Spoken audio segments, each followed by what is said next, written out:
जय हिंद साथियों, स्वागत है आपका self study classes with Sumit Jain YouTube channel में। हिंदी साहित्य की दोस्तों रोज अपनी फनी ट्रिक वाले वीडियो आते हैं, तो आप लोग वीडियो को लाइक जरूर करें और चैनल को सब्सक्राइब कर लें, ठीक है। ऐसी ही बहुत सारी फनी ट्रिक आज हम आपको बताने वाले हैं, पूरा वीडियो आपको जरूर देखना है दोस्तों। हिंदी साहित्य में आपने देखा होगा कि साहित्य अकादमी पुरस्कार जिन रचनाओं को मिला है वो रचनाएं सबसे इंपॉर्टेंट आपकी मानी जाती हैं, अधिकांश पेपर में वो रचनाएं पूछी जाती हैं, ठीक है। तो मैं आज वो रचनाएं साहित्य अकादमी जिनको पुरस्कार मिला है उन रचनाओं को आपको बहुत ही फनी ट्रिक से याद करवाने वाला हूं, ठीक है। तो पूरा वीडियो आपको जरूर देखना है। और दोस्तों अगर आप व्हाट्सएप ग्रुप से नहीं जुड़े हैं तो 9098609291, ठीक है। इससे ये नंबर आपको दिया है, इस नंबर पर आप SMS करें, मैसेज करें, आपको व्हाट्सएप ग्रुप की लिंक मिल जाएगी, ठीक है। तो स्टार्ट करते हैं दोस्तों आज का वीडियो। आज के वीडियो में क्या होगा दोस्तों, सबसे पहले आपको टेस्ट करवाया जाएगा, आपको रचना पता है कि नहीं पता है, फिर ओके उसके बाद जो है क्या करना है मैं आपको ट्रिक बताऊंगा, ठीक है। तो जुड़े रहें, वीडियो को लाइक करें। पहला प्रश्न है, हेमतरंगिणी की रचनाकार कौन है। 4 विकल्प हैं दोस्तों आपके सामने और 2 सेकंड आपको दिए जाते हैं। हेमतरंगिणी बताना है दोस्तों। और आपको पता है दोस्तों कि जो हेम होते हैं, हेमखंड होते हैं, आपने देखा होगा ये हेम है ना, हेमखंड हैं। और ये देखो कैसे जमे हैं, ऐसे जमे हैं जैसा कौन जमा रहता है, माखन। यहाँ पर देखो माखन जमा रहता है, तो हेम जमे हैं माखन की तरह, तो हेम से हो जाएगा हेमतरंगिणी और माखन से हो जाएगा आपका माखनलाल चतुर्वेदी, ठीक है। तो हेमतरंगिणी जो रचना हो जाएगी वो किसकी हो जाएगी, माखनलाल चतुर्वेदी की हो जाएगी। सभी लोगों को पता है दोस्तों, एक भारतीय आत्मा इन्हें कहा जाता है, माखनलाल चतुर्वेदी को, ठीक है। और इसे दोस्तों 1955 में क्या मिला, साहित्य अकादमी पुरस्कार मिला। अब ये कैसे याद रखोगे 1955, तो आपको पता है दोस्तों कि आपने क्या किया, बचपन से लेके 55 तक क्या खाया, माखन ही तो खाया है। बोले कि सर मैंने तो बचपन से लेकर 55 तक माखन खाया है, माखन, और माखन खाया है तो माखनलाल चतुर्वेदी की हेमतरंगिणी रचना के लिए साहित्य अकादमी पुरस्कार मिला 1955 में, ठीक है। याद हुआ कि नहीं हुआ, हो गया होगा। अगला प्रश्न है दोस्तों, पद्मावत संजीवनी व्याख्या के रचनाकार कौन है। 4 विकल्प है हमारे सामने, पद्मावत संजीवनी व्याख्या बताना है। तो आपका राइट आंसर क्या होगा, उत्तर हो जाएगा दोस्तों आपका बिल्कुल सही, वासुदेव शरण अग्रवाल, यानी कि बी नंबर आपका बिल्कुल सही है दोस्तों।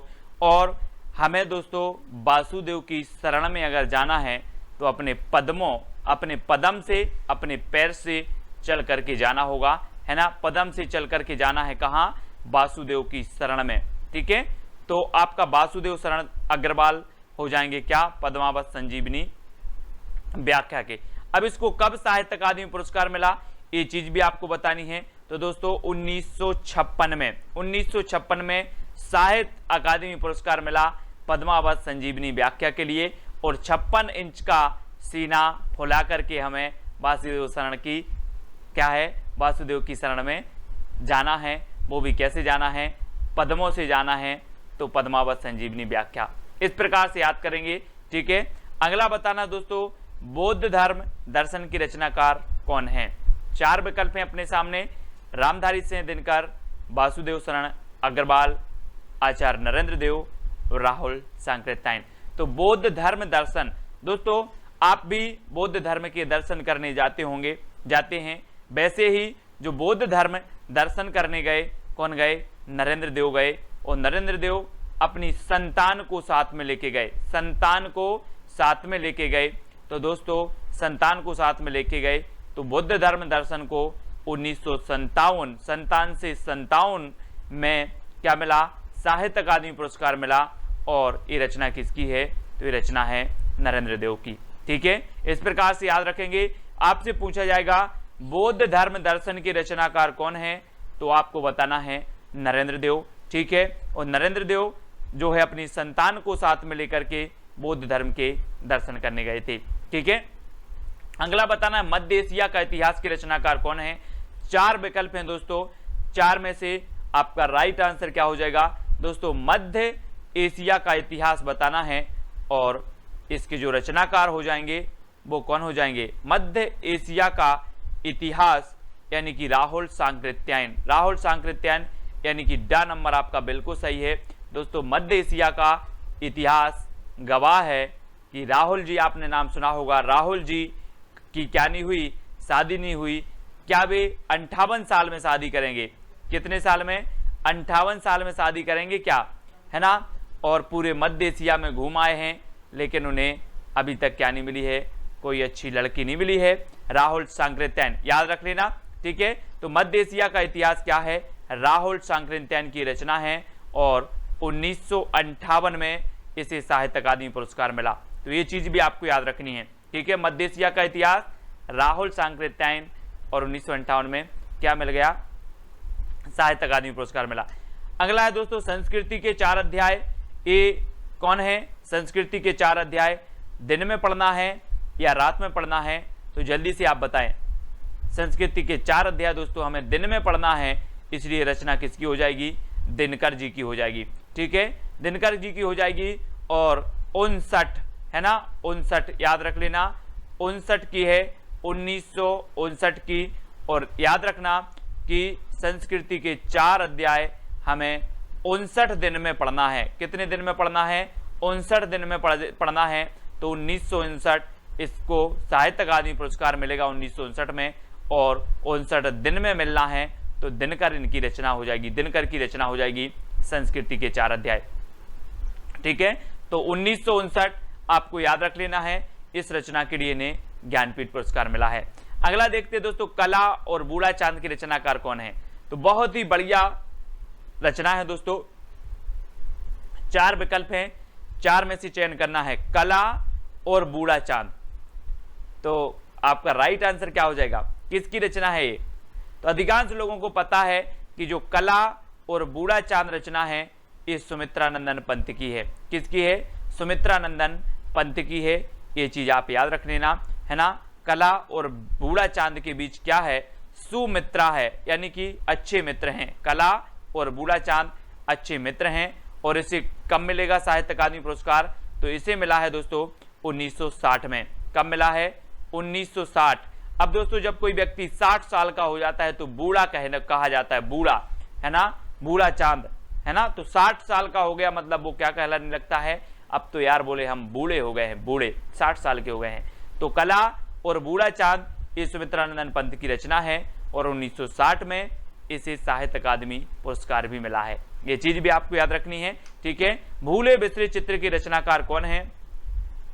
दोस्तों याद रख लेना है कि हमें भूले बिसरे चित्र जो होते हैं, आपको पता है कि जब हम बचपन में रहते थे और हम भगवती की बहुत आराधना करते थे, भगवती की बहुत आराधना करते थे। अब आपको भूले बिसरे चित्र याद आ रहे कि नहीं आ रहे? आपको आ रहे होंगे कि आप भगवती की क्या करते थे? अगरबत्ती लगाते थे, पूजा करते थे, अर्चना करते थे। याद आ रहे हैं कि नहीं आ रहे? आ रहे हैं। तो भूले बिसरे चित्र किसके?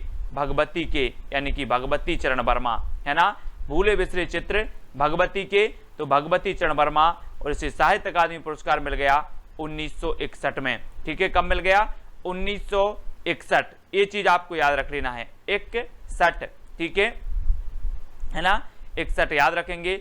1960 में आपकी जो कला और बूढ़ा चांद है इसे साहित्य अकादमी पुरस्कार मिल गया और 1961 में भूले बिसरे चित्र के लिए भगवती चरण वर्मा को मिल गया, ठीक है। अगला बताना दोस्तों, कलम का सिपाही की रचनाकार कौन है? कलम का सिपाही। तो 4 विकल्प हैं दोस्तों, आपका बिल्कुल सही आंसर क्या हो जाएगा? आपने देखा होगा दोस्तों कि जो कलम से लिख गया एक बार, कलम से एक बार लिख गया वो क्या हो जाता है? बोले अमर हो गया।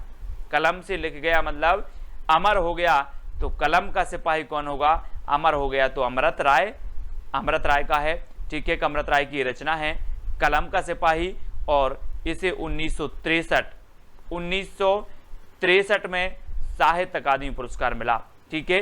तो ये चीज आपको याद रखनी है कि कलम का सिपाही जो रचना है ये दोस्तों अमर हो गई। कलम से जो लिख गया वो अमर हो गया, तो अमृत राय, ठीक है। और अमृत कितने लोग पिएंगे? 63 लोग पिएंगे। कितने लोग? 63।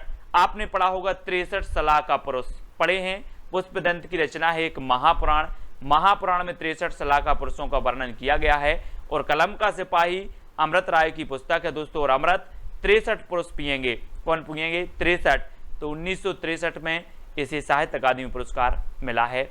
ये चीज आपको याद रखनी है, ठीक है। अगला है दोस्तों आंगन के पार द्वार के रचनाकार कौन है।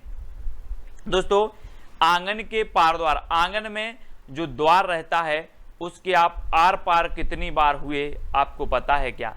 बोले सर मुझे नहीं पता, मैं इतना बड़ा हो गया, अज्ञेय है, मुझे पता ही नहीं, ठीक है। अज्ञेय है कितनी बार आर पार हुआ, ठीक है। तो आंगन के पार द्वार की रचना हो जाएगी आपकी अज्ञेय की, और इसे कब मिला 1964 में मिला, ठीक है 64। तो याद रख लेना है 64 में इसे साहित्य अकादमी पुरस्कार मिला आंगन के पार द्वार के लिए, ठीक है। याद रखेंगे कि सर मैं 64 साल का हो गया, मैं 64 साल का हो गया, आंगन के पार द्वार आर पार कितनी बार गया, अज्ञेय है, मुझे ज्ञात नहीं है। कितने साल के हो गए आप, 64 साल के हो गए, है ना। आंगन के आर पार गए, कितनी बार गए, अज्ञेय, ठीक है। इस प्रकार से याद रखेंगे। रस सिद्धांत के रचनाकार कौन है, अज्ञेय, नगेंद्र, जैनेन्द्र या फिर अमृत राय। तो रस सिद्धांत की हमें बताना है दोस्तों। अब वो रस सिद्धांत नहीं समझ लेना कि जो रस सिद्धांत भरत मुनि ने दिया था, लेकिन ये रस सिद्धांत रचना है। और ये रस सिद्धांत किसकी है, तो ये याद रखना है दोस्तों, ये आपकी डॉक्टर नगेंद्र की है। किसकी है, नगेंद्र की है, नगेंद्र की, है ना।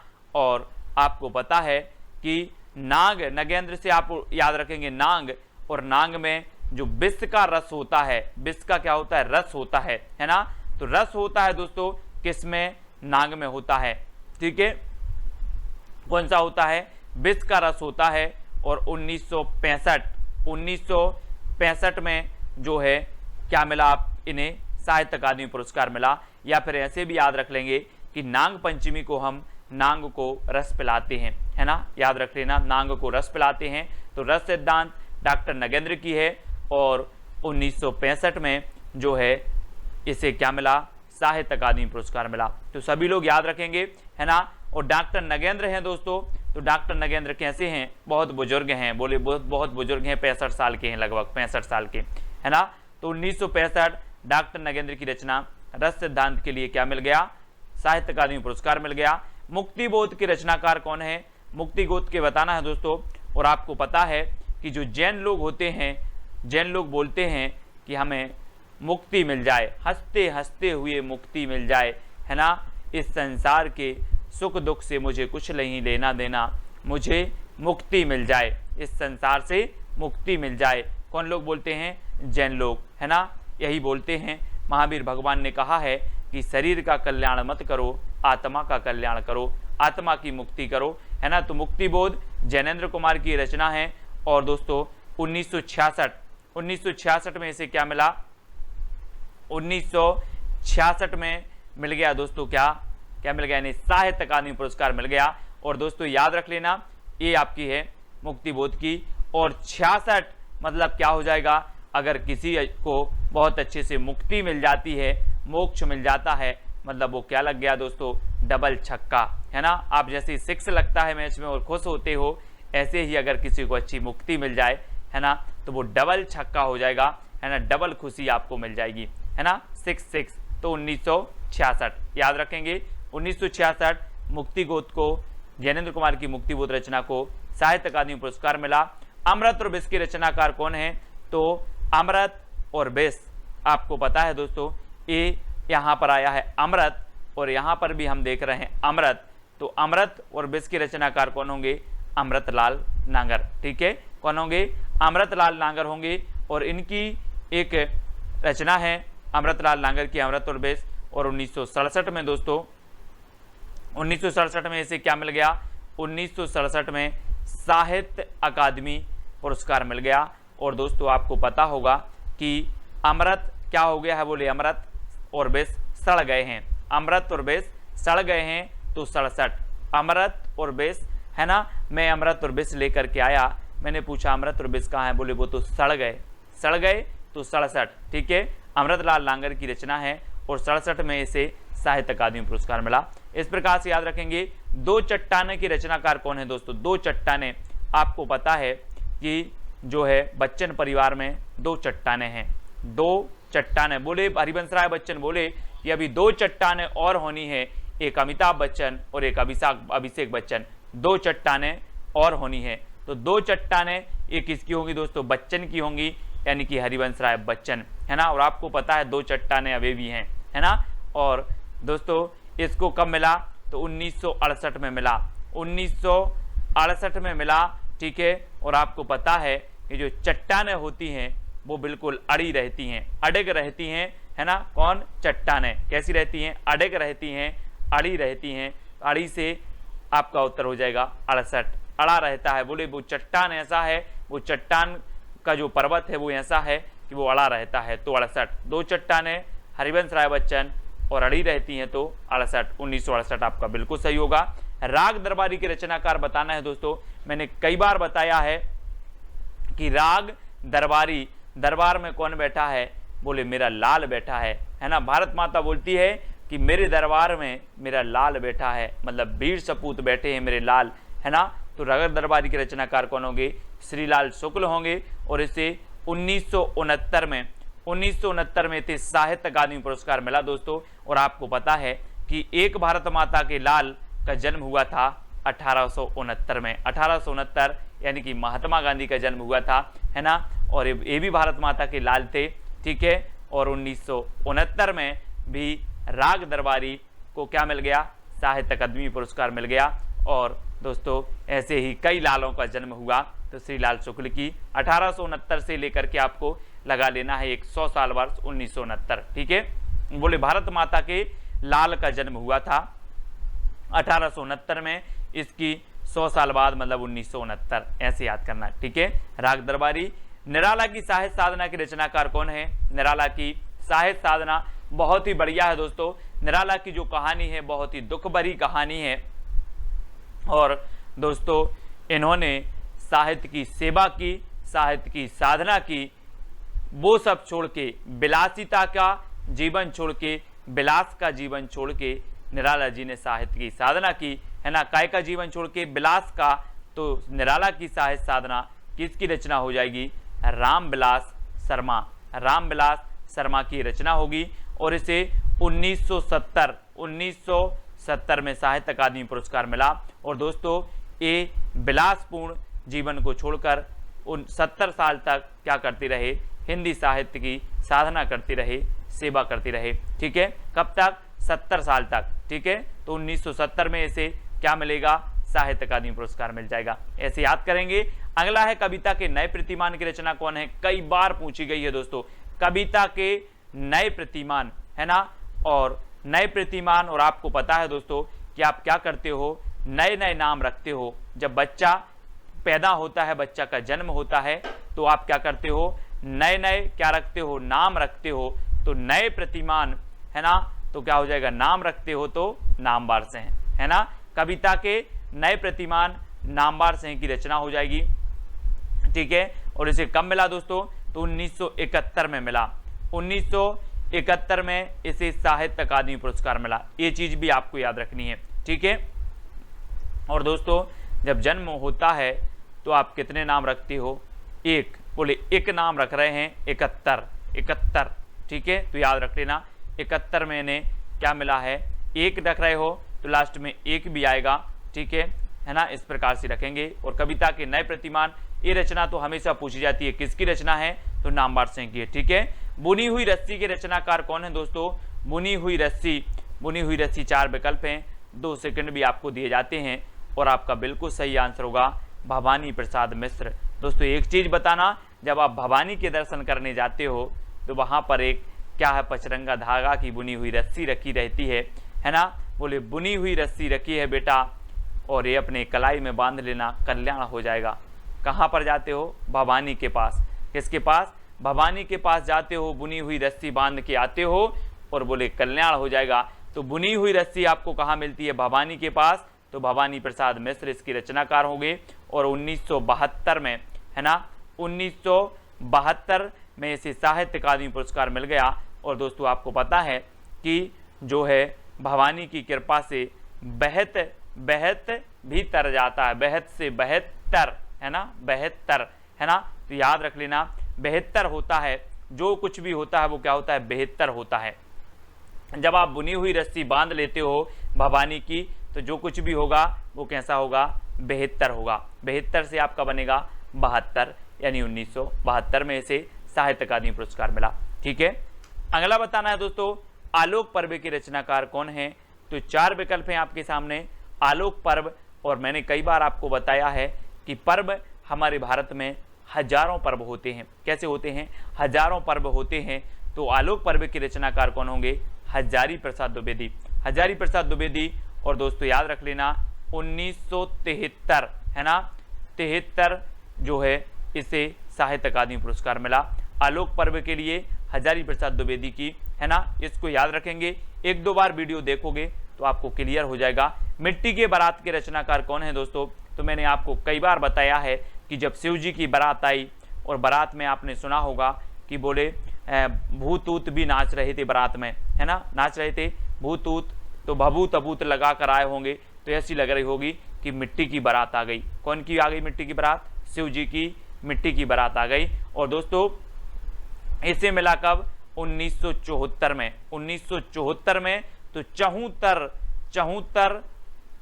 यानी कि 74 दोस्तों, 74 लग रहा था, 74 या 4 दिशाओं में लग रहा था कि क्या है, मिट्टी की बारात आई है, मिट्टी की बारात आई है।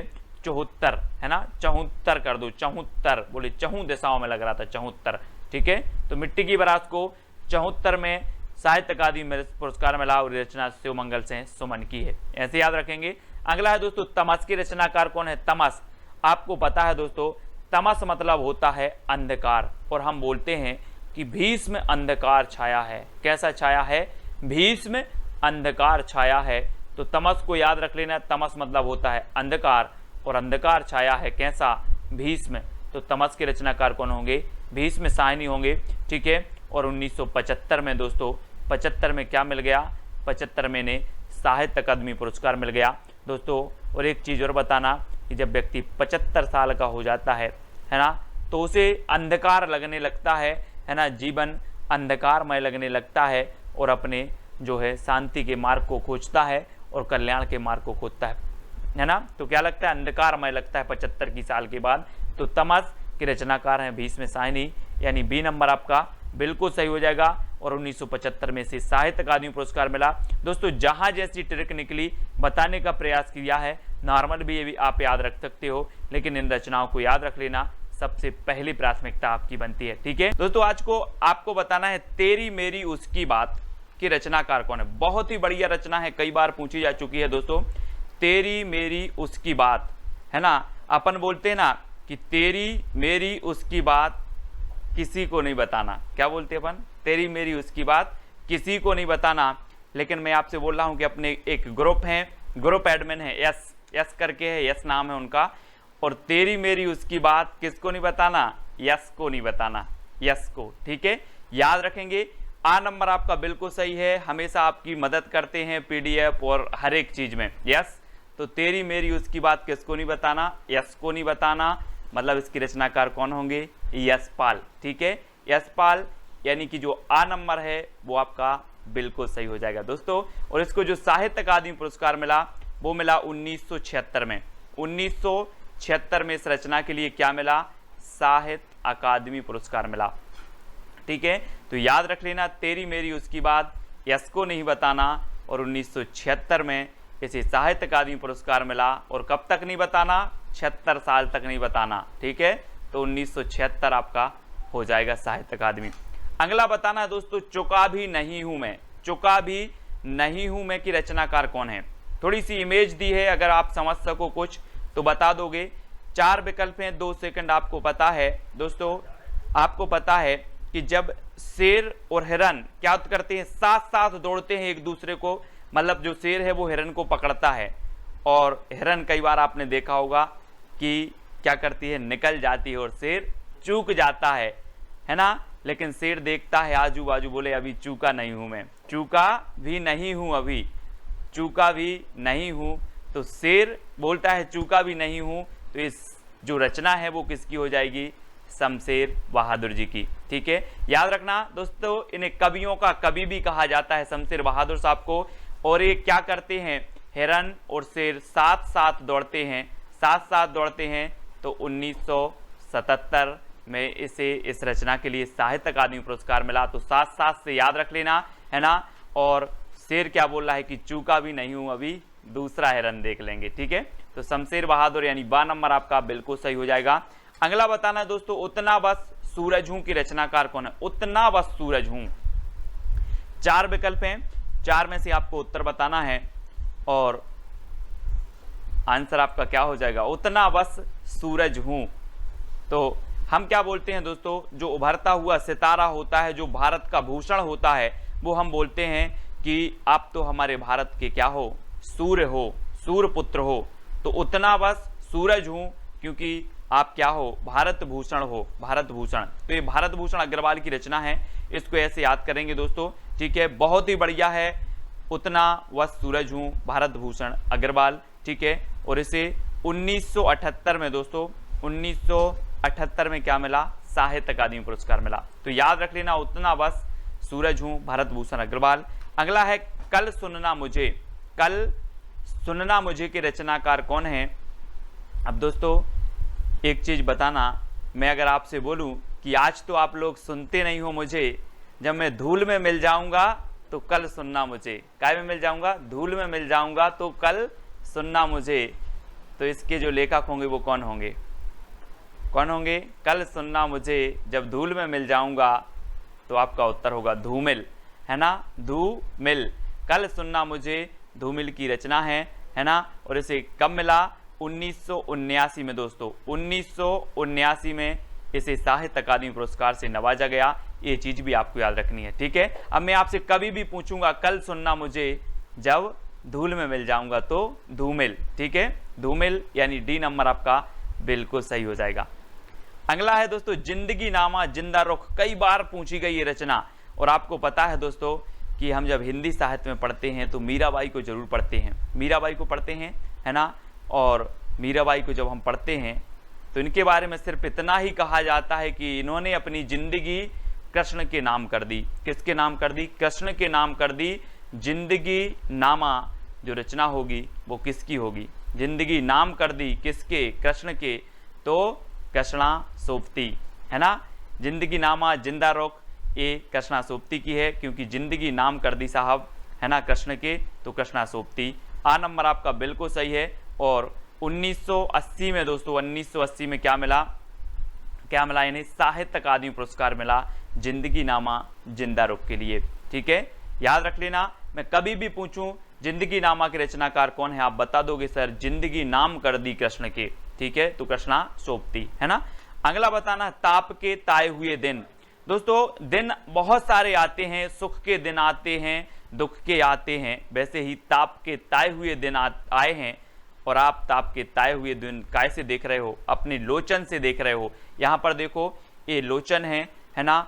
और त्रिलोचन यानी कि जिसकी 3 आंखें हो, है ना, वो त्रिलोचन। और ताप के ताए हुए दिन हमने कैसे देखे? लोचन से देखे, तो त्रिलोचन, है ना, त्रिलोचन। अब मैं कभी भी पूछूंगा कि ताप के ताए हुए दिन ये रचना किसकी है, आप बता देना कि सर ताप के ताए हुए दिन आए तो जरूर थे, लेकिन हमने लोचन से देखे थे, त्रिलोचन से देखे थे, ठीक है। तो त्रिलोचन यानी कि बी नंबर आपका बिल्कुल सही हो जाएगा। अगला देखें विकलांग श्रद्धा का दौर के रचनाकार कौन है? 4 विकल्प हैं दोस्तों। विकलांग श्रद्धा का दौर, श्रद्धा आपने देखी होगी दोस्तों। श्रद्धा अपन बोलते हैं यार, पूर्ण श्रद्धा से आप अगर काम करोगे तो आपका काम सफल होगा। लेकिन लोगों की आजकल की जो श्रद्धा है वो कैसी हो गई है? विकलांग हो गई है। कैसी हो गई श्रद्धा? विकलांग हो गई है। और इसके बारे में हरि यानी कि भगवान शंकर भी सोचते हैं कि लोगों की श्रद्धा विकलांग हो गई है। तो विकलांग श्रद्धा का दौर है ये। हरि मतलब भगवान और शंकर मतलब शंकर जी। तो हरि शंकर परसाई, है ना, व्यंग्यकार है दोस्तों, हरि शंकर परसाई, ठीक है। हरि के प्रति, शंकर के प्रति लोगों की श्रद्धा विकलांग होती जा रही, इसलिए बहुत सारे क्या है संकट आ रहे हैं। श्रद्धा बना के रखो, श्रद्धा को क्या नहीं करना? विकलांग नहीं करना। तो विकलांग श्रद्धा का दौर हरि शंकर परसाई, ठीक है, ऐसे याद रखेंगे। और दोस्तों इसे 1982 में क्या मिला? साहित्य अकादमी पुरस्कार मिला। साहित्य अकादमी पुरस्कार मिला 1982 में। और ये ताप के ताए हुए दिन के लिए मिला 1981 में। ये चीज भी आपको याद रखनी है, ठीक है। ताप के ताए हुए दिन लोचन से देखे और 81 जो है बार देखे, है ना। और 1981 इसका रचना साहित्य अकादमी पुरस्कार मिला। और ये विकलांग श्रद्धा का दौर, हरिशंकर परसाई व्यंग्यकार हैं, 1982 में से साहित्य अकादमी पुरस्कार मिला दोस्तों।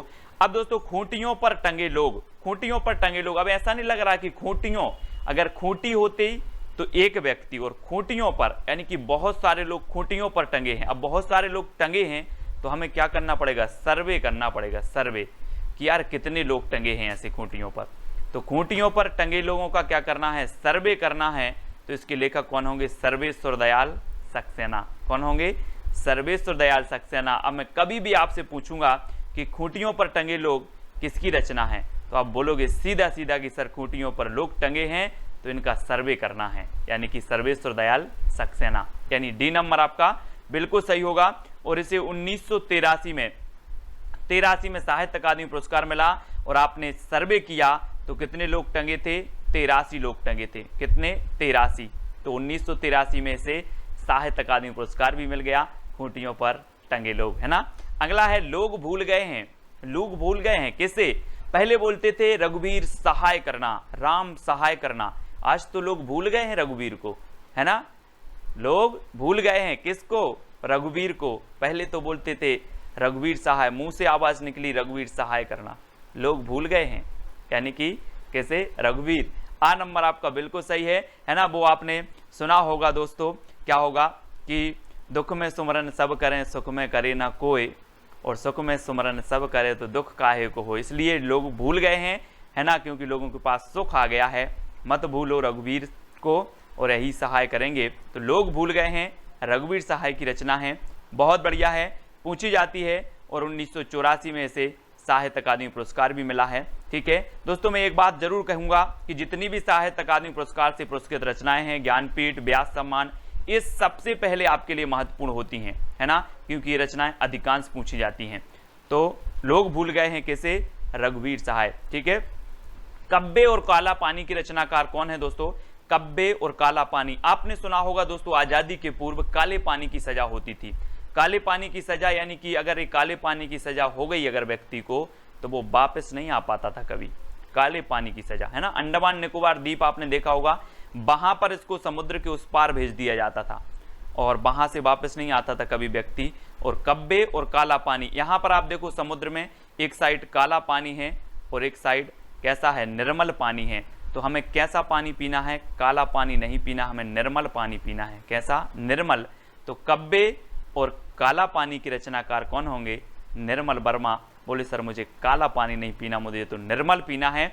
तो काला पानी और निर्मल वर्मा, है ना, ये काला पानी, इसी का संबंध किससे होगा, निर्मल पानी से। तो निर्मल वर्मा इसके रचनाकार होंगे। और 1985 में इसे क्या मिला, साहित्य अकादमी पुरस्कार मिला। ये चीज भी आपको याद रखनी है। मैं कभी भी अब पूछूंगा, आप कभी नहीं भूलोगे। मैं बोलूंगा कब्बे और काला पानी, तो आप बता दोगे कि काला पानी नहीं सर, मुझे निर्मल पानी पीना है। तो निर्मल वर्मा। ठीक है, अगला है अपूर्वा के रचनाकार कौन है दोस्तों, ये याद रखना है, बहुत ही बढ़िया रचना है अपूर्वा। और अपूर्वा दोस्तों एक केदारनाथ अग्रवाल जी की रचना है, केदारनाथ अग्रवाल। ठीक है, और आपको पता होगा कि पूर्व में केदारनाथ में एक बहुत भयंकर क्या आई थी, बाढ़ आई थी।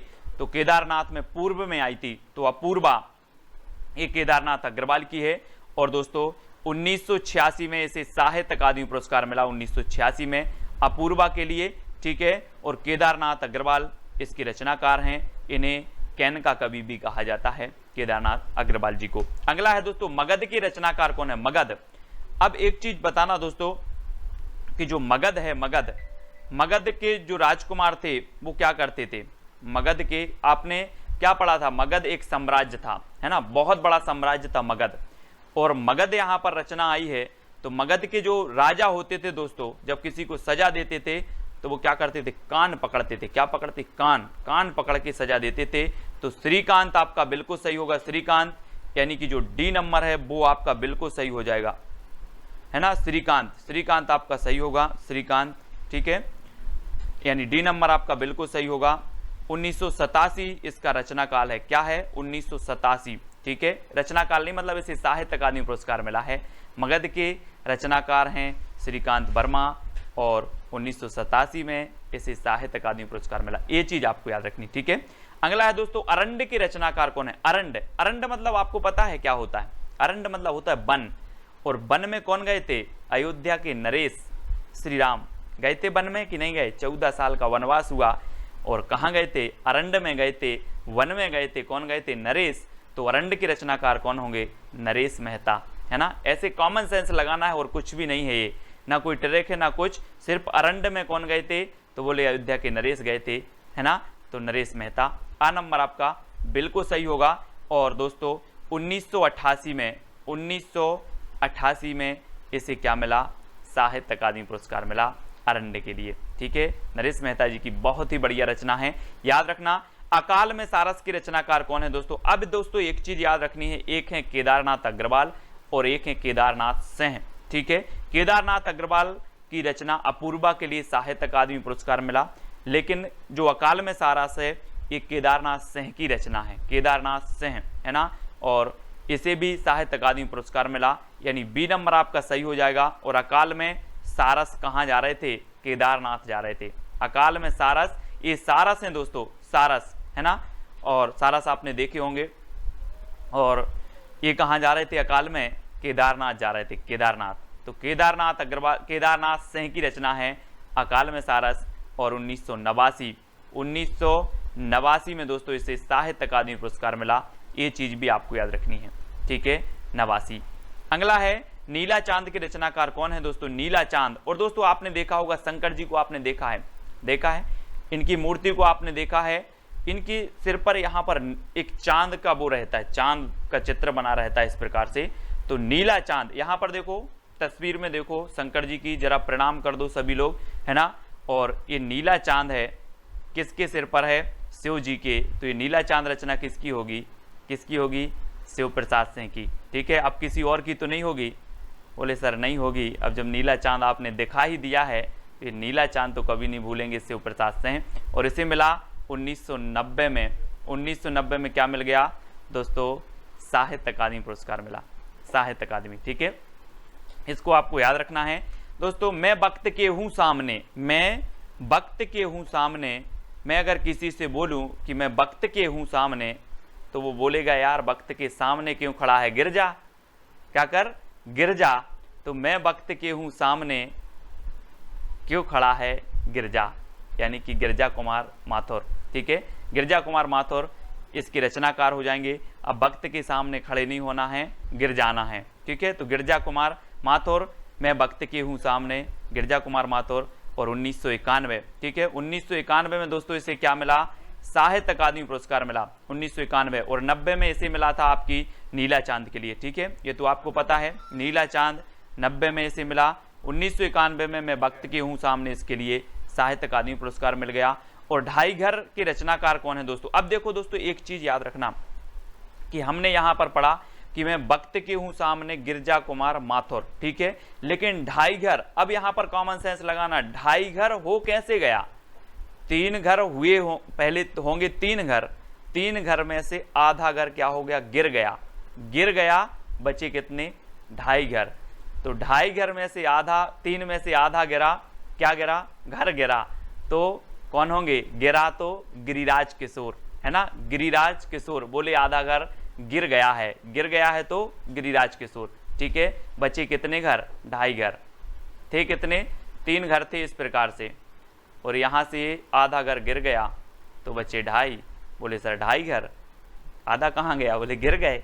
तो गिरिराज किशोर, यानी आ नंबर आपका बिल्कुल सही होगा। ढाई घर के रचनाकार गिरिराज किशोर। और 1992 में इसे क्या मिल गया? साहित्य अकादमी पुरस्कार मिल गया। बहुत ही बढ़िया, कई बार पूछी गई है। अब आप कभी नहीं भूलोगे, आप तो वीडियो देखकर भूल जाना वीडियो को। जब आप परीक्षा हॉल में बैठोगे और क्वेश्चन आपके सामने आएगा तो ये ट्रिक आपको याद आ ही जाएगी। आपको कोई कोड याद नहीं करवा रहा मैं, सिर्फ आप प्रश्न को देखोगे और उत्तर आप 101% सही लगा के आए हुए, ठीक है। ढाई घर के रचनाकार गिरिराज किशोर हैं। अर्धनारीश्वर के रचनाकार बताना है। अर्धनारीश्वर दोस्तों, अर्धनारीश्वर, ये आपने देखा होगा कुछ कुछ लोग ऐसे होते हैं कि उनमें आधे गुण तो होते हैं नारी के और आधे होते हैं पुरुष के, है ना।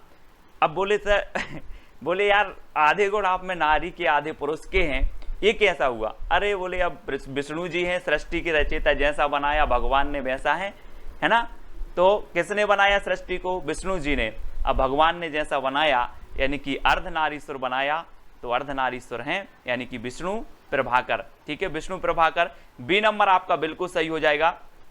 ठीक है, बहुत सारी धारणाएं हैं दोस्तों इस सृष्टि के बारे में, है ना, बहुत सारी हैं। पृथ्वी की रचना कैसे हुई, धार्मिक मान्यताएं हैं, वैज्ञानिक मान्यताएं हैं, सारी मान्यताएं अलग अलग हैं। ठीक है, फिलहाल हमें सिर्फ याद करने का ये माध्यम है ना, और याद अपन करते रहते हैं।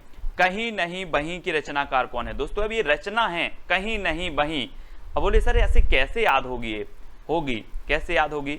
4 विकल्प में 2 सेकंड आपको दिए जाएंगे। कहीं नहीं बहीं, जब सीता जी का हरण हो गया दोस्तों, तो इन्होंने कहा था कि हमें कहीं नहीं, हमें वहीं बैठना है। कहाँ? अशोक के वृक्ष के नीचे। कहीं नहीं वहीं, तो कहीं नहीं वहीं के रचनाकार कौन होंगे? अशोक वाजपेयी। कौन होंगे? अशोक वाजपेयी, क्योंकि सीता जी ने कहा कि हमें कहीं नहीं वहीं बैठना है। जो शोक को हरता है वो क्या है? अशोक वृक्ष, और अशोक के नीचे बैठना है हमें कहीं नहीं वहीं, यानी कि अशोक के वृक्ष के। तो अशोक वाजपेयी इसके रचनाकार होंगे, और 1994 में इसे साहित्य अकादमी पुरस्कार मिला। बहुत ही बढ़िया रचना है, आप कभी नहीं भूलोगे। बोले कहीं नहीं वहीं, कहाँ? अशोक के वृक्ष के नीचे। ये यहाँ पर देखो चित्र में जरा, ये हनुमान जी आए हैं और सीता जी अशोक के वृक्ष के नीचे बैठी। बोले हमें कहीं नहीं जाना, हम तो वहीं जाना, अशोक के वृक्ष के नीचे। ठीक है, तो इस प्रकार से याद रखेंगे, है ना। कोई दूसरा नहीं की रचनाकार कौन होंगे? कोई दूसरा नहीं, है ना। कभी कभी ऐसा होता है दोस्तों, कैसा होता है? बोले कोई दूसरा नहीं, हमें तो कौन चाहिए? कुंवर चाहिए, कुंवर, है ना। कुंवर किसको बोलते हैं? आप लोग पढ़ते होंगे, कुंवर किसको बोलते हैं? बोलते होंगे, है ना। तो कभी कभी ऐसा होता है हमें कोई नहीं चाहिए, हमें सिर्फ कुंवर चाहिए। क्या चाहिए? कुंवर। तो कुंवर नारायण, कुंवर नारायण, यानी कि जो आ नंबर है वो आपका बिल्कुल सही होगा। कोई दूसरा नहीं, कुंवर चाहिए, कुंवर आ नंबर। आप लोग अपने अपने हिसाब से याद कर लेना। और 1995 में इस रचना के लिए दोस्तों साहित्य अकादमी पुरस्कार चाहिए। और कितने साल का कुंवर चाहिए? 95 साल का। कितने साल का? 95। ठीक है, तो 95 याद रख लेना। 1995, कुंवर नारायण, कोई दूसरा नहीं, कुंवर चाहिए। 1995 में से साहित्य अकादमी पुरस्कार मिल गया। मुझे चांद चाहिए, लो अब कुंवर चाहिए, अब चांद चाहिए। तो मुझे चांद चाहिए दोस्तों। अब चांद अगर आपको चाहिए है तो ऐसा नहीं मिलेगा। कैसे मिलेगा भाई? जब अपन ऊपर चांद आकाश में है, बोले इंद्र भी रहते वहीं पर, इंद्र से क्या करनी पड़ेगी अपन को? परमिशन लेनी पड़ेगी, परमिशन। बोले मुझे चांद चाहिए। अब चाहिए तो ठीक है, और इंद्र को क्या कहते हैं? सुरेंद्र भी कहते हैं। इंद्र का पर्यायवाची होता है दोस्तों सुरेंद्र। क्या होता है? सुरेंद्र, है ना। तो अगर चांद चाहिए तो इंद्र की परमिशन लेना है, सुरेंद्र की परमिशन लेना है, तो सुरेंद्र वर्मा। मुझे चांद चाहिए सुरेंद्र वर्मा की रचना है। कभी भी याद रख लेना, बहुत अच्छी रचना है मुझे चांद चाहिए, और इसके लिए आपको सुरेंद्र की परमिशन लेनी पड़ेगी, इंद्र की परमिशन लेनी पड़ेगी। और डी नंबर आपका बिल्कुल सही हो जाएगा। ठीक, तो आपसे पहली बार आपसे पूछा जाता है, पहला प्रश्न पूछा जाता है कि अनुभव के आकाश में चांद की रचनाकार कौन है दोस्तों? तो 4 विकल्प हैं आपके, लीलाधर जगूड़ी, अरुण कमल, विनोद कुमार और मंगलेश डबराल। ये 4 में से 2 सेकंड में आपको बताना है दोस्तों। और किसी को अनुभव के आकाश में जाना है दोस्तों, तो उसका जुगाड़ करना पड़ता है। क्या करना पड़ता है? जुगाड़। अनुभव के आकाश में जाना है, अनुभव के आकाश में, है ना, चांद पर जाना है, तो क्या करना पड़ेगा? जुगाड़ करना पड़ेगा, यानी कि जगूड़ी। क्या हो जाएगा? जगूड़ी, लीलाधर जगूड़ी। अनुभव के आकाश में चांद पर अगर जाना है तो जुगाड़ करना होगा, मतलब अनुभव के आकाश में जो चांद के रचनाकार हैं वो कौन हो जाएंगे? लीलाधर जगूड़ी। ठीक है, ये चांद है दोस्तों, और ये अनुभव के आकाश का चांद है, और इस पर जाना है तो यहाँ से आपको जुगाड़ करना पड़ेगा। जुगाड़, राजस्थान में चलता है जुगाड़, है ना। और 1997 में दोस्तों इस रचना के लिए क्या मिला? साहित्य अकादमी पुरस्कार मिला है। ठीक है, अब आपकी अगर संतान बोले कि मुझे अनुभव के आकाश में चांद पर जाना है, तो आप जुगाड़ कर देना। ठीक है, संतान बोलेगी यानी कि 97। ठीक है, 97 में से साहित्य अकादमी पुरस्कार मिला है। ठीक है, ये चीज याद रखनी है दोस्तों। और अगला है नए इलाके में के रचनाकार कौन है? नए इलाके में दोस्तों अब हमें नए इलाके में कमल खिलाना है। क्या खिलाना है? कमल खिलाना है। तो नए इलाके में की रचनाकार कौन होंगे? अब 2 सेकंड में आप उत्तर बता देना। मैंने थोड़ी सी आपको हिंट दे दी है कि नए इलाके में कमल खिलाना है तो कौन होंगे? अरुण कमल। कौन होंगे? अरुण कमल इसके रचनाकार होंगे। और 1998 में इसे क्या मिलेगा दोस्तों? साहित्य अकादमी पुरस्कार। कब? 1998 में। अब कभी आपसे पूछा जाएगा नए इलाके में, बोले सर कमल खिलाना है, तो अरुण कमल, ठीक है। और 1998 में इसे कौन सा पुरस्कार मिलेगा? साहित्य अकादमी पुरस्कार मिलेगा, ठीक है। तो ये चीज आपको याद रखनी है। दीवार में एक खिड़की की रचनाकार कौन है दोस्तों? दीवार में एक खिड़की, है ना। तो इसको याद करना है कि कोई आपका विनोद नाम का मित्र है और विनोद के दीवार में एक खिड़की है। क्या कहोगे? विनोद के दीवार में एक खिड़की है, यानी कि दीवार में एक खिड़की के रचनाकार होंगे विनोद कुमार शुक्ल, यानी सी नंबर आपका बिल्कुल सही हो जाएगा, विनोद कुमार शुक्ल, दीवार में एक खिड़की, ठीक है। और इसका जो आपका साहित्य अकादमी पुरस्कार मिला वो कब मिला? 1999 में, ठीक है। याद रख लेना दोस्तों, दीवार में एक खिड़की है मतलब काय का फेर है? 99 का फेर है, इसलिए इस खिड़की को बंद करना है, ठीक है। तो दीवार में एक खिड़की, किसकी दीवार में? विनोद की दीवार में एक खिड़की है, मतलब 99 का फेर है। 99 हम बोलते हैं ना यार, 99 का आंकड़ा है। सचिन तेंदुलकर कई बार 99 पे आउट हुआ, 99 का कुछ तो आंकड़ा होगा ना। तो 1999 में इसे साहित्य अकादमी पुरस्कार मिला। ये चीज़ भी आपको देखनी है। अगला है दोस्तों, हम जो देखते हैं वो कैसा होता है? हम जो देखते हैं वो मंगल मंगल होता है ना। तो मंगलेश डबराल जी की रचना है, हम जो देखते हैं वो कैसा होता है? मंगल मंगल देखते हैं, है ना। कभी हमने अमंगल नहीं देखा, हम जो देखते हैं वो मंगल मंगल देखते हैं, और हम जो देखते हैं वो मंगल मंगल हो जाता है। तो हम जो देखते हैं कैसा देखना है? मंगल मंगल देखना है। मंगल मंगल हो जाए तो मंगलेश डबराल, यानी कि जो विकल्प नंबर आपका डी है वो बिल्कुल सही हो जाएगा। और 2000, जी हाँ दोस्तों, 2000 इसका सन है। 2000 में से साहित्य अकादमी पुरस्कार मिलेगा। और दोस्तों आपको कहीं 2000 रुपये मिल जाएं तो आपका तो मंगल मंगल हो जाएगा, है ना। बोले हम जो देखते हैं वो 2000 का नोट देखते हैं, और बोले मंगल मंगल हो जाता है ना। 2000 का नोट मिल जाए तो मंगल मंगल हो जाएगा। मंगल, डी नंबर आपका बिल्कुल सही होगा। कली कथा बाया बाईपास की रचनाकार कौन है दोस्तों? तो बताना है, 4 विकल्प हैं, 4 में से आपको बताना है। कली कथा बाया बाईपास, तो जल्दी से बताना है। ऐसे याद रखेंगे दोस्तों, कैसे याद रखेंगे कि अलका का पलका बाईपास में डला है और वहां पर क्या हो रही है? कथा हो रही है, ठीक है। अलका का पलका बाईपास में डला है और क्या हो रही है? कथा हो रही है। तो कली कथा बाईपास की रचनाकार कौन होंगे? अलका श्रावगी, ठीक है। अब याद रखेंगे, कभी नहीं भूलना है, अलका का पलका कहाँ डला है? बाईपास में, और वहां पर क्या हो रही है? कथा हो रही है। सभी को सुनने जाना है, ठीक है। कली कथा बाया बाईपास अलका श्रावगी की रचना है। और 2001 में कब मिला इन्हें? 2001 में साहित्य अकादमी पुरस्कार मिला है। बहुत ही बढ़िया रचना है दोस्तों, कली कथा बाया बाईपास, ठीक है। तो इस प्रकार से ये तो सिर्फ मात्र याद करने का एक तरीका है, ट्रिक है, जिससे आपके माइंड में सेट हो जाए, ठीक है। बाकी कोई वास्तविकता से लेना देना नहीं रहता अपनी ट्रिक का, ठीक है। तो कली कथा बाया बाईपास की जो रचनाकार हैं वो अलका श्रावगी हैं, इतना आपको याद रखना। 2 पंक्तियों के बीच, दोस्तों आप लोग बोलते हो सर पंक्तियां याद करवा दो, पंक्तियां याद करवा दो, लेकिन मुझे पता है मैं क्यों नहीं करवाता। पंक्तियों में बड़ा जोश होता है। क्या होता है? 2 पंक्तियों के बीच बड़ा जोश होता है। बोलती हैं सर मेरी ट्रिक पहले बनवाओ, वो बोलती है मेरी ट्रिक पहली बनाओ। 2 पंक्तियों के बीच क्या है? जोश है। मेरी ट्रिक पहले बनाओ, मेरी ट्रिक पहले बनाओ, ठीक है। इसलिए मैं बना नहीं पा रहा हूँ। 2 पंक्तियाँ बोलती हैं, है ना। 2 पंक्तियों के बीच क्या है? जोश है। तो 2 पंक्तियों के बीच के रचनाकार कौन होंगे? राजेश जोशी। राजेश जोशी यानी कि जोश, है ना, राजेश जोशी। तो जोशी से क्या आएगा? जोश। और 2 पंक्तियों के बीच क्या है? जोश है ना। तो 7 नंबर आपका बिल्कुल सही होगा। और इसे 2002 में, अब 2 पंक्ति आ रही हैं दोस्तों, है ना, 2 पंक्ति आ रही हैं, तो 2002 में क्या मिलेगा? आगे पीछे, आगे 2 और पीछे 2। बोले ऐसा नंबर बताओ जिसमें आगे 2 और पीछे 2। बोले 2002। अब 2 पंक्तियों के बीच जोश है तो राजेश जोशी, इस प्रकार से याद रखेंगे। और 2002 में इसे साहित्य अकादमी पुरस्कार भी मिल जाता है। ठीक है, कितने पाकिस्तान के रचनाकार कौन है दोस्तों? कितने पाकिस्तान, है ना, मैंने बोला कि पाकिस्तान है, बोले कितने पाकिस्तान है बता दो, मैं सभी जगह क्या खिला दूंगा? कमल खिला दूंगा, है ना, कमल खिला दूंगा, वहां के लोग अच्छे बन जाएंगे, है ना। तो कितने पाकिस्तान के रचनाकार कौन होंगे? कौन होंगे? कमल खिला दूंगा तो कमलेश्वर। कौन होंगे?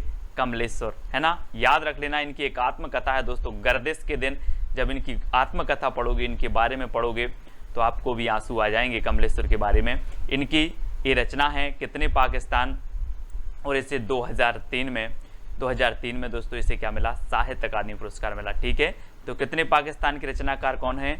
बोले सर जितने भी पाकिस्तान हो, कितने पाकिस्तान है सब बता दो, मैं सभी के अंदर संस्कार भर दूंगा, कमल खिला दूंगा वहां पर। ठीक है, तो कमलेश्वर, कमल खिला दूंगा तो कमलेश्वर। ठीक है, अगला है दोस्तों दुष्चक्र में सृष्टा की रचनाकार कौन है? दोस्तों बहुत ही बढ़िया ट्रिक है कि जब दुष्चक्र का क्या आता है, दुष्चक्र का फेर आता है, दुष्चक्र का फेर आता है तो वीरान हो जाता है दोस्तों, है ना। वो जगह वीरान हो जाती है जब दुष्चक्र का फेर आता है। तो दुष्चक्र में सृष्टा की रचनाकार कौन है? दुष्चक्र में सृष्टा की रचनाकार होंगे बीरेन डंगवाल। कौन है? बीरेन डंगवाल। दुष्चक्र, बोले हमारे ऊपर तो क्या चल रहा है? दुष्चक्र चल रहा है और हम तो क्या हो गए? वीरान हो गए, है ना। तो बीरेन डंगवाल, वीरान से हो जाएगा बीरेन डंगवाल। ठीक है, ऐसे याद रखेंगे, है ना। अब आप कभी नहीं भूलेंगे। बोले सर दुष्चक्र की बात कर रहे हो, जब दुष्चक्र का फेर आता है तो लोग वीरान हो जाते हैं, है ना, वो जगह वीरान हो जाती है। और 2004, ठीक है, 2004 याद रख लेना है। 2004 में दुष्चक्र में सृष्टा, और 2004 में आपको पता है दोस्तों कि सुनामी आई थी, और सुनामी आई यानी कि दुष्चक्र, है ना, दुष्चक्र आया और वो जगह ही वीरान हो गई जहां जहां सुनामी आई। ठीक है, तो याद रखेंगे दुष्चक्र जब भी आता है तो वीरान, तो बीरेन डंगवाल की है। और 2004 में सुनामी आई तो 2004 में वीरान हो गए दोस्तों अच्छे अच्छे स्थान। तो 2004 में से साहित्य अकादमी पुरस्कार मिल जाता है किसे? दुष्चक्र में सृष्टा के लिए। ठीक है, अगला है क्याप के रचनाकार कौन है? क्याप, बहुत सारे लोगों को पता है कि क्या आप मनोहर श्याम जोशी हैं? क्या आप मनोहर श्याम जोशी हैं? तो क्या आप, तो क्याप, है ना, क्याप, और आप हैं क्या? मनोहर श्याम जोशी।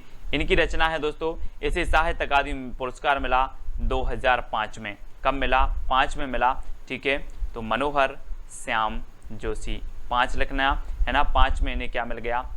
क्या मिला, है ना, 2005 में इन्हें साहित्य अकादमी पुरस्कार मिल गया क्याप के लिए। ठीक है, अब संशयात्मा के रचनाकार कौन है दोस्तों? संशयात्मा 4 विकल्प हैं दोस्तों, और आपने देखा होगा दोस्तों बहुत सारे लोगों को क्या होता है? संशय होता है, संशय, है ना। संशय समझते हो? बोले यार मुझे संशय है, लेकिन जो ज्ञानेंद्र पति होते हैं, ज्ञान के पति होते हैं, उनके अंदर कोई संशय नहीं होता। क्या नहीं होता? संशय। यानी कि आपका बिल्कुल सही आंसर हो जाएगा, क्या हो जाएगा? ज्ञानेंद्र पति। संशय आत्मा नहीं होती जो ज्ञान के पति होते हैं, है ना। तो ज्ञानेंद्र पति आपका बी नंबर बिल्कुल सही हो जाएगा। ठीक है, वो आत्मा संशय आत्मा नहीं है जो ज्ञानेंद्र की पति है, ज्ञान की पति है। और बी नंबर आपका, कभी भी अब आपसे पूछेंगे संशय आत्मा के रचनाकार कौन है? बोले संशय उनके मन में नहीं होता जिनके अंदर ज्ञान है, ज्ञान के वो पति हैं, है ना। तो इस प्रकार से याद रखेंगे ज्ञानेंद्र पति की रचना है। और दोस्तों 2006 में क्या मिला? इन्हें साहित्य अकादमी पुरस्कार मिला। ठीक है, तो याद रख लेना, है ना। और जिनमें ज्ञान होता है, क्रिकेट खेलने का जिनमें ज्ञान होता है, वो बिल्कुल बिना संशय के 6 मारते रहते हैं दोस्तों, 6, है ना, 6 बाउंड्री मारते हैं। तो 2006 में इसे क्या मिल जाता है? साहित्य अकादमी पुरस्कार मिल जाता है। ऐसे याद करेंगे। अगला है इन्हीं हथियारों से, इन्हीं हथियारों से क्या बोल देंगे? इन्हीं हथियारों से ना करके हम दोस्तों क्या बोलेंगे? इन्हीं हाथों से, इन्हीं हाथों से क्या हो जाएंगे? अमर हो जाएंगे। इन्हीं हाथों से अमर हो जाएंगे। तो इन्हीं हाथों से ये रचना किसकी होगी? अमर हो जाएंगे तो अमरकांत। ठीक है, इन्हीं हाथों से अमर हो जाएंगे, यानी कि अमरकांत की रचना है। और विकल्प नंबर जो सी है आपका वो बिल्कुल सही हो जाएगा, अमरकांत। ठीक है, इन्हीं हाथों से क्या हो जाएंगे? अमर हो जाएंगे। और 2007 में, है ना दोस्तों, और साथ में अमर होना है ना, सभी को साथ में अमर हो जाना, कोई भाग नहीं जाना, है ना। नहीं तो बोले सर मैं पहले अमर हो जाऊंगा बाद में हो जाना, है ना। साथ में अमर होना है। 2007 में इन्हीं हथियारों के लिए साहित्य अकादमी पुरस्कार मिला। अब आप कभी नहीं भूलोगे, बोले इन्हीं हथियारों से, अच्छा सर ने बताया था इन्हीं हाथों से अमर होना है और साथ में होना है, मतलब 2007 में इस रचना के लिए साहित्य अकादमी पुरस्कार मिल गया। ठीक है, तो याद रखना दोस्तों, कोहरे में कैद रंग, आपने देखा होगा कहीं कहीं गोविंद जी की अगर मूर्ति लगी है और कोहरा छाया है ना, और आपको दर्शन करने हैं तो कोहरे में कैद रंग, कोहरे में रंग कैद हो जाता है और हमें गोविंद जी के दर्शन नहीं हो पाते। तो गोविंद मिश्र की रचना है कोहरे में कैद रंग। फिर आप क्या बोलोगे कि गोविंद जी की जो मूर्ति है कोहरे में कैद रंग हो गई, कोहरे में कैद रंग गोविंद मिश्र, इस प्रकार से याद रखेंगे। ठीक है, और इसे 2008 में क्या मिला दोस्तों, साहित्य अकादमी पुरस्कार मिला। ठीक है, कोहरे में कैद रंग गोविंद मिश्र, है ना, याद रखेंगे गोविंद मिश्र। और अगला है हवा में हस्ताक्षर की रचनाकार कौन है दोस्तों। और दोस्तों आपने पढ़ा होगा, 2 सेकंड में आप अपने उत्तर को तो चयन करते रहें, कमेंट में उत्तर बताते रहें। ठीक है, हवा में हस्ताक्षर दोस्तों आपको पता है कि जो कैलाश पर्वत है वहां शंकर जी गए थे तपस्या करने, पता है आपको, पता है। और ये कैलाश पर्वत इतना ऊंचा है, इतना ऊंचा है दोस्तों कि हवा में हस्ताक्षर करता है। कौन, कैलाश पर्वत। तो कैलाश से क्या बनेगा, कैलाश वाजपेयी, कैलाश वाजपेयी हवा में हस्ताक्षर करते हैं। कौन, कैलाश पर्वत। तो इतना याद रख लेना, हवा में हस्ताक्षर कौन करता है, कैलाश पर्वत। तो कैलाश से आपका बनेगा कैलाश वाजपेयी की रचना होगी हवा में हस्ताक्षर। ठीक है, हवा में हस्ताक्षर कैलाश वाजपेयी। अब आप कभी नहीं बोलोगे, मैं बोलूंगा हवा में हस्ताक्षर किसकी रचना है, बोले सर आपने ही तो बताया था कि हवा में हस्ताक्षर करता है कैलाश पर्वत, तो कैलाश वाजपेयी होंगे, है ना। और 2009, ठीक है, 2009 में क्या हुआ, इस रचना को साहित्य अकादमी पुरस्कार मिला। और मैं बोलूंगा आपसे कि आप भी हवा में हस्ताक्षर करोगे क्या, तो आप बोलोगे नो, मुझे नहीं करना हवा में, मैं तो कागज में कर दूंगा, है ना। तो 9 से बनेगा आपका 9, 2009 में इसे साहित्य अकादमी पुरस्कार मिला हवा में हस्ताक्षर के लिए। तो इस प्रकार से याद रखना। अगला है दोस्तों मोहनदास के रचनाकार कौन है, जल्दी से बताना है। आपने सुना होगा, कई बार सुना होगा, मोहनदास जब भी बात आती है तो आपके अंदर आ जाता है मोहनदास करमचंद गांधी। आता है कि नहीं, सभी लोगों को आता है दोस्तों। जब मोहनदास करमचंद गांधी का उदय हुआ 1869 में, इनका जन्म हुआ, मतलब उदय हुआ, तो ये सारे भारत में क्या लेकर के आए, प्रकाश लेकर के आए। कौन, मोहनदास। तो मोहनदास रचना के रचनाकार कौन होंगे, उदय प्रकाश। कौन होंगे, उदय प्रकाश। बोले सर मोहन का जब उदय हुआ तो प्रकाश लेकर के आए, तो उदय प्रकाश। मोहनदास जो रचना होगी वो किसकी होगी, उदय प्रकाश की होगी। यानी जो डी नंबर है वो आपका बिल्कुल सही होगा। और दोस्तों 2010 है, इस मोहनदास रचना के लिए क्या मिला था, साहित्य अकादमी पुरस्कार मिला था। तो याद रख लेना है। और मोहनदास ने 10 देशों में मोहनदास की आज मूर्ति लगी होगी, लगी कि नहीं लगी, लगी है। 10 देश आज मानते हैं मोहनदास करमचंद गांधी जी को, है ना। तो मोहनदास की रचनाकार कौन है, उदय प्रकाश। इस प्रकार से याद रखेंगे। और 10 देशों में मूर्ति लगी है तो 2010 में से क्या मिलेगा, साहित्य अकादमी पुरस्कार।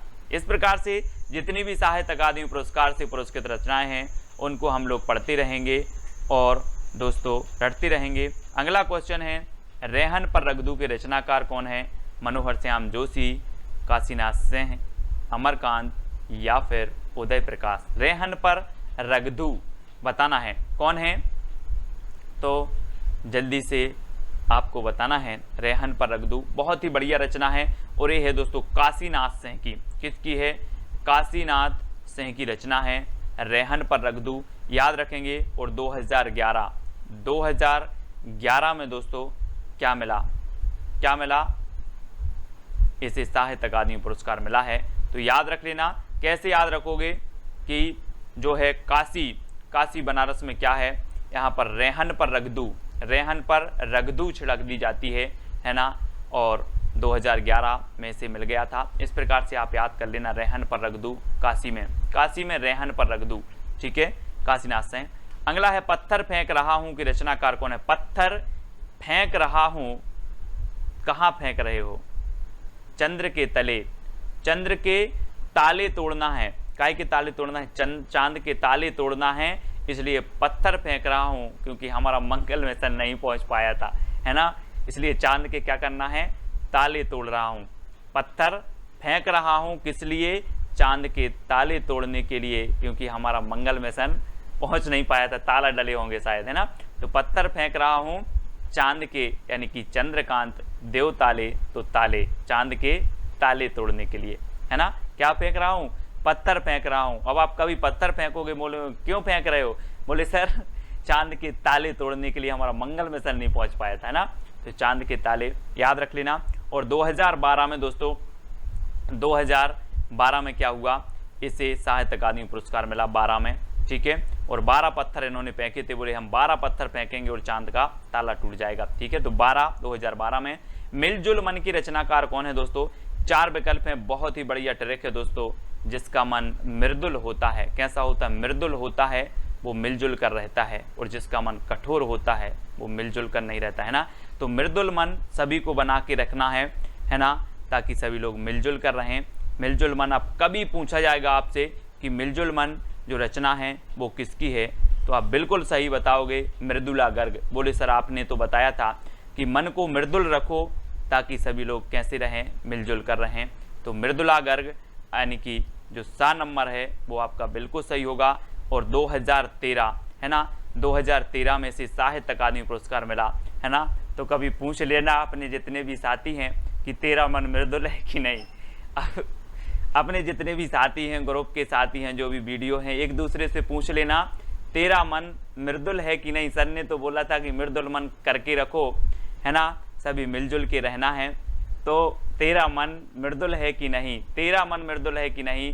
तो 2013 में इसे क्या मिल गया? साहित्य अकादमी पुरस्कार मिल गया, ठीक है। तो याद रख लेना है, मन को कैसा रखना है? मृदुल, और मिलजुल कर रहना है, ठीक है। और तेरा मन मृदुल है कि नहीं, इस प्रकार से। अगला है विनायक की रचनाकार कौन है दोस्तों? आपको पता है विनायक किसे बोला जाता है? विनायक बोला जाता है दोस्तों गणेश जी को, है ना। आप देखते हैं गणेश जी की पूजन करते हैं और इन्हें विनायक बोला जाता है, ठीक है। और 2 सेकंड में आप अपना उत्तर तो बताते ही जाएंगे। और दोस्तों रमेश चंद्र जो साय हैं, रमेश चंद्र साय, ये विनायक की बहुत पूजन करते हैं। कौन? रमेश चंद्र साय। सभी लोग किया करो, लेकिन ये रमेश चंद्र साय हैं, रमेश चंद्र, ये बहुत पूजन करते हैं किसकी? विनायक की। तो विनायक के रचनाकार कौन होंगे? रमेश चंद्र साय होंगे। और 2014 में क्या मिलेगा? साहित्य अकादमी पुरस्कार मिलेगा, ठीक है। कब? 2014 में विनायक के लिए साहित्य अकादमी पुरस्कार मिला। और ये रचना किसकी है? रमेश चंद्र साय की है, ठीक है। आग की हंसी के रचनाकार कौन है दोस्तों? आग की हंसी, 4 विकल्प हैं, मनोहर श्याम जोशी, रामदरस मिश्र, मृदुला गर्ग या फिर उदय प्रकाश। दोस्तों बहुत ही बढ़िया ट्रिक है कि जब सीता जी की जो अग्नि परीक्षा हुई थी, अग्नि परीक्षा हुई तो आग की हंसी भी चाहती थी कि मुझे राम के दरस मिल जाएं। आग की हंसी क्या चाहती थी? कि मुझे राम के दरस मिल जाएं। और आग की हंसी के जो रचनाकार होंगे वो कौन होंगे? रामदरस मिश्र। अब आप कभी नहीं भूलोगे, है ना। बोले सीता जी की रचना, सीता जी की जब अग्नि परीक्षा हुई तो आग की हंसी भी चाह रही थी कि मुझे क्या मिल जाएं? राम के दरस मिल जाएं। यानी कि आपका जो विकल्प नंबर बी है रामदरस मिश्र, बी नंबर आपका बिल्कुल सही हो जाएगा, बी नंबर, ठीक है। और 2015 में दोस्तों, 2015 में क्या मिला, है ना, क्या मिला? इसे साहित्य अकादमी पुरस्कार मिला, ठीक है, 15, है ना। तो याद रख लेना है आपको, पानी डरा यानी 15, है ना। आग अगर जले तो पानी डरा दे, 15 दे, है ना, पानी डरा दे, इस प्रकार से। तो 15 आपको याद रखना, आग की हंसी, रामदरस मिश्र। अगला है दोस्तों पारिजात उपन्यास की रचनाकार कौन है? पारिजात, है ना दोस्तों। पारी ऐसी खेलना है कि जिसका ना सिरा हो, ना सिरा हो ना कुछ भी हो, पारी ऐसी खेलना है ना। जिंदगी की पारी भी अपन को ऐसा खेलना है कि ना सिरा हो, लोग याद करते करते थक जाएं कि उसने कितना अच्छा किया था। तो कोई सिरा नहीं होना चाहिए, ना सिरा, ठीक है। लोग अपने लिए जीते हैं, लेकिन अपन को ऐसा करना है कि लोग याद करते करते थक जाएं, लेकिन ना सिरा ना हो, ऐसी पारी खेलना है जिंदगी की, ठीक है। तो पारिजात से होगा पारी, और पारी खेलना है जिसका ना सिरा हो, तो ना सिरा शर्मा, ना सिरा शर्मा है ना, ना सिरा हो ना अंत हो, ठीक है। तो ना सिरा शर्मा की रचना है पारिजात, उपन्यास है ये, बहुत ही बढ़िया है। और 2016 में दोस्तों क्या है, 2016 में इसे साहित्य अकादमी पुरस्कार मिला। और दोस्तों कई लोग तो 16 साल की उम्र में ही ऐसी पारी खेल देते हैं, ऐसी पारी खेल देते हैं कि उनकी ज़िंदगी का कोई सिरा नहीं रहता, है ना। तो ना सिरा, तो 16 साल की उम्र में तो पारिजात याद रख लेना, बोले पारी खेलना है 16 साल की उम्र में भी पारी खेलना है जिसका ना सिरा हो, इस प्रकार से याद रखेंगे, ठीक है। विश्व मिथक सरित सागर की रचनाकार कौन है दोस्तों, बहुत ही बढ़िया ट्रिक है, आपको कैसे याद रखना, विश्व मिथक सरित सागर, विश्व में बहुत सारी सरिता हैं और सरिता कहाँ मिलती हैं, सागर में, यानी कि सरित सागर, सरित सागर। और दोस्तों आपको पता है कि जो सरिता हो या फिर सागर हो, ये में कई कुंटल मेघ गिरते हैं, काय में, सरिता और सागर में। तो सरित सागर में कई कुंटल मेघ गिरते हैं, तो कुंतल मेघ, रमेश कुंतल मेघ इसके रचनाकार होंगे, क्योंकि सरिता और सागर में कई कुंटल मेघ गिरता है ना। तो याद रख लेना, मेघ गिरता है, मेघ से क्या होती है, बरसात होती है ना, तो मेघ से बरसात होती है, पानी गिरता है, तो याद रख लेना कई कुंतल गिरता है, काय में, सरिता और सागर में।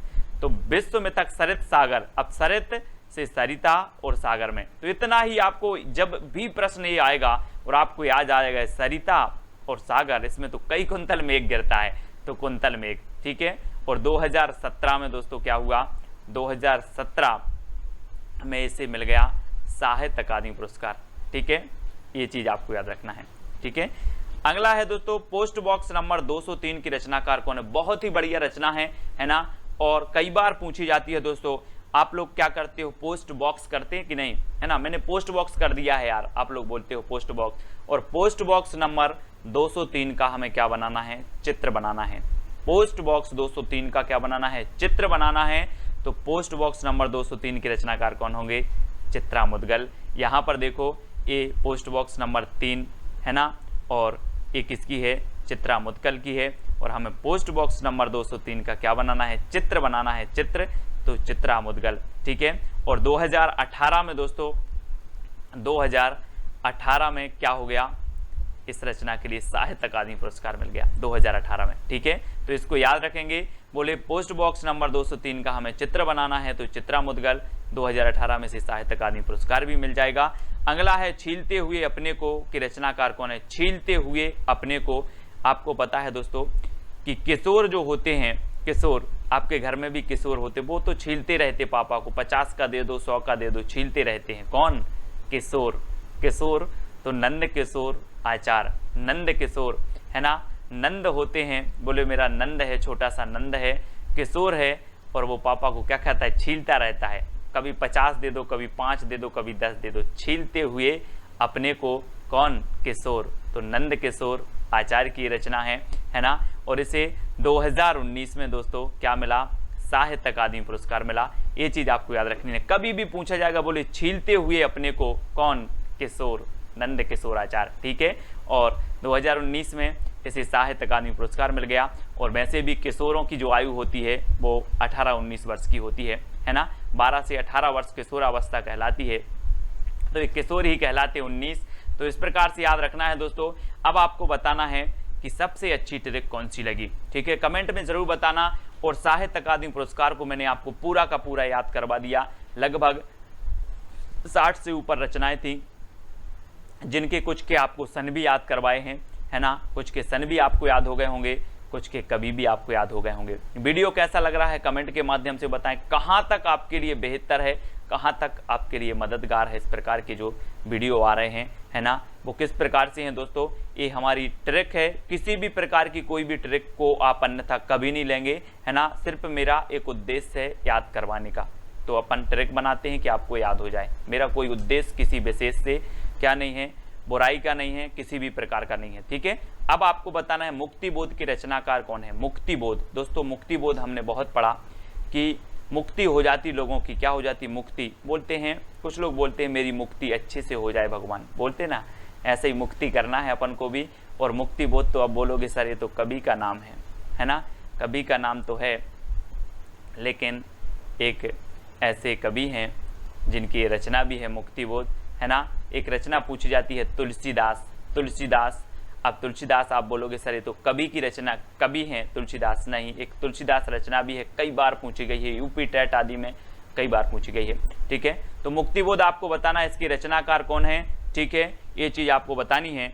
और आपको बतानी है दूसरा क्वेश्चन एक आपको बताना है दोस्तों कि जयशंकर प्रसाद का प्रथम ऐतिहासिक नाटक कौन था, है ना। जयशंकर प्रसाद को आप जानते होंगे, छायावाद के प्रवर्तक थे, और इनका प्रथम यानी कि फर्स्ट ऐतिहासिक नाटक जो था वो कौन सा था, ये भी आपको कमेंट में लिखना है, ढूंढ करके लिखना है, याद करके लिखना है, जैसे भी लिखना है।